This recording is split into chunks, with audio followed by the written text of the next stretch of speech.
Hello, welcome to part 1 of the helpful tips video for the Lilly version of the Powerstaxx tolerance analysis program. This is the first of 2 videos going over some of the features of Powerstaxx that make it easy to perform a thorough tolerance analysis. In this video we will review the dashboard, search capabilities, and the included help features. In an earlier video we looked at some of the features of the dashboard that is at the top of the tolerance analysis page. We will now go over it in more detail. Starting at the upper left, the first thing is the Search for Dimension tool. This is useful if you have a large number of stack-ups and want to find where a particular dimension is used. Simply enter the dimension to be found in the green box. The blue box to the right indicates how many times the dimension is used on this sheet and on all the sheets of the entire tolerance analysis. In the demo, we see it is used just once on this sheet and once overall. Also notice that in the Dimension ID column below, where the dimension occurs, it is highlighted in red.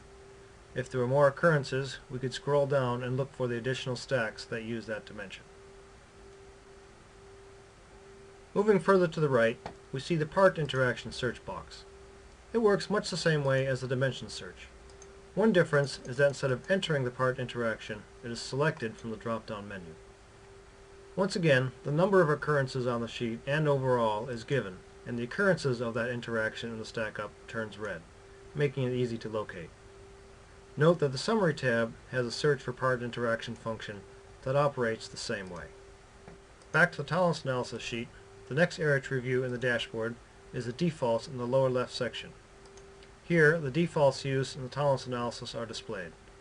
The CPK and units were set on the Dimensions tab and are shown here for convenience. The plus-minus sigma indicates the number of standard deviations required from the nominal to the upper and lower limits. That value and the CPK determine what multiplication factor is applied to the RSS of the tolerances to achieve the variability result given for each stack. In this case, where the CPK is 1.33 and the number of sigma is 6, the RSS is multiplied by 1.5. The last item in this area is the default lot size. This is used in determining the predicted rejects per lot shown in the results area here. Changing it in the dashboard changes it for all stacks. If desired, it can also be changed for an individual stack.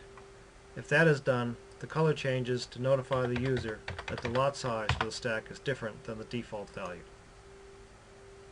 The last items in the dashboard are over to the right. They indicate how many stack-ups are on the sheet and how many of them are out of spec. To find the out-of-spec ones, scroll down to search for either the red, min, and max results or the out-of-spec flag. The next topic to cover is the help sections available on Powerstaxx. You may have noticed during some of the videos the frequent occurrence of pop-up notes when cells are selected. Many cells have these notes with information explaining what that cell or column is doing. Additionally, there are 2 sheets with instructions. The first, Basic Instructions, gives a brief overview of what each sheet does. The second sheet, Detailed Instructions, goes through each sheet in detail. What each cell does and what information to enter into it is described. Among the instructions given are how to complete a nonlinear tolerance analysis using Powerstaxx. Finally, on this sheet, the formulas used in the various calculations of Powerstaxx are given. That concludes part 1 of the helpful tips video of Lilly's custom version of the Powerstaxx tolerance analysis spreadsheet. Please watch part 2 for more helpful tips. Thank you for your time.